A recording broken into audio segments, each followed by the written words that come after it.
My friend Ben and I are both drunk and tired. It's 5 a.m. and everyone's left his house party. And because I live far away, I ask him if I can sleep on his couch. We've been friends for a few years now, and we've slept together a couple times. And he tells me I can sleep in his bed. And I say yes. In a blur, we start making out, we take our clothes off. He grabs a condom out of a drawer, which is always nice not to have to ask. And we have sex. Very good, intoxicated sex. After we're done, we lie beside each other, and I notice something on the bed. It's the condom wrapper, and the condom is still in it. I tell him, wait, what happened with the condom? I was sure he had put it on. He tells me something along the lines of, I don't know, I just ended up not putting it on. I'm baffled. I think about the STD tests and the morning after pill I'm going to have to take, and that makes me anxious and pissed. But I don't get angry at him because I was brought up to push down anger and turn to self-blame to be more lovable. And so instead I just feel stupid and ashamed for not realizing what happened. We get a couple hours of sleep. I get up, I have a shower, feeling awful and confused. And before I go, we have coffee in the sunshine by his open window, listening to Latin music on the radio. We make small talk. He has his usual smile, and I have a hard time smiling, feeling this tension in my body. We hug goodbye, and I head out the door, and I run to the pharmacy. And by the morning after pill, I get tested for STDs the next day. I do the dreadful waiting around for days until I get the results back. Luckily, they're negative. 4 weeks later, I'm at home, I'm having a shower. As I'm soaping my body, I realize my breasts have actually been getting fuller than usual in a way that they've never before. And now that I think of it, my whole body feels like it's more. And that's when I know. I don't have to take a test to know that I'm pregnant, but I run to the pharmacy again, and I buy one anyway. I go home, I pee on the stick. As I wait for the 2 lines to appear on it, I'm still praying that it comes back negative, but it doesn't. I can't have this baby. That sentence floats around in my head as my whole body fills with immense sorrow. And for reasons I won't share because no uterus owner ever has to justify this decision, I decide I'm going to have an abortion. I wish I didn't have to. I wish things were different. I wonder if this is going to traumatize me. I Google how to get an abortion. And it seems that because I'm still in the first 5 weeks of pregnancy, I can take the abortion medication instead of having the embryo removed with forceps at the hospital. It's a relief. I make an appointment with my gynecologist, and then I call Ben.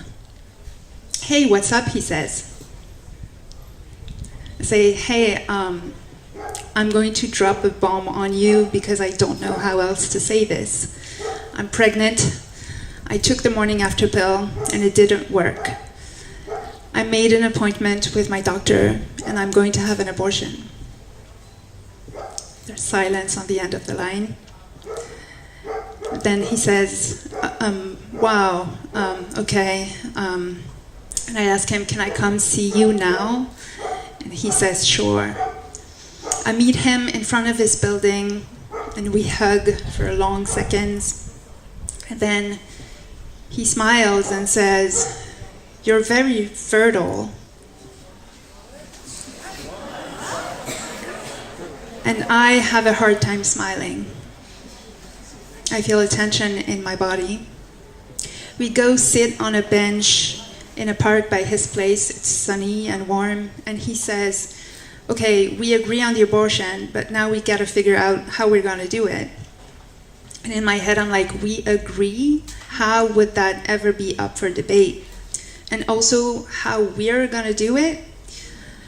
I assume he's feeling helpless, and that's his way of trying to find some kind of agency. So I tell him, "Oh, it's settled. I'm early enough in the pregnancy that I can take the abortion medication. I'm going to lose the embryo as if I'm having a heavy period." He says, "I can come with you to the appointment if you'd like." And I say, "Yeah, that'd be great, thank you." At the doctor's office, he waits in the waiting room while I go in. The doctor does the ultrasound. I see the embryo on the screen. I'm sad. This is awful, but I'm not changing my decision. The doctor then prescribes me the abortion drug. I again wonder if this is going to traumatize me. And she says, "Next time, take the morning after pill." I did, I say. It didn't work. She says, "Oh, how long after having sex did you take it?" And I'm so pissed at her question. I say, "I don't know, 3-4 hours." And she says, "Oh, okay, and what brand did you take?" And I say, "I took that one brand." And she says, "Oh yeah, that one's not the best. Next time, take that other one." I'm baffled. I say, "How can they even sell the less efficient one? And how could the pharmacist sell it to me and not tell me anything?" She doesn't have an answer, and instead she says, "I'm going to prescribe you preventative contraception. What would you like? The pill, an IUD?" And I say, "No, I was on the pill for 8 years. I stopped a few months ago because it was making me feel disconnected from my body. I'm done with it, and I don't want an IUD. I'm good with condoms." And she looks at me over her glasses and says, "When someone has an abortion, we usually prescribe them preventative contraception." I feel like I don't have a say in this, and it feels like crap, and I agree reluctantly to the pill prescription. When I get out of there, I feel empty, incredibly lonely, ashamed, and I feel dispossessed of my own body. And Ben is there waiting for me. I barely look at him. We head down the stairs. I thank him for being there. He hugs me on the sidewalk. And I run to the pharmacy to buy the abortion medication and the contraceptive pill. And I decide I'm not going to take the latter. This was 12 years ago. My abortion didn't traumatize me. My abortion wasn't what I had to recover from. And here's what I want to tell my younger self today.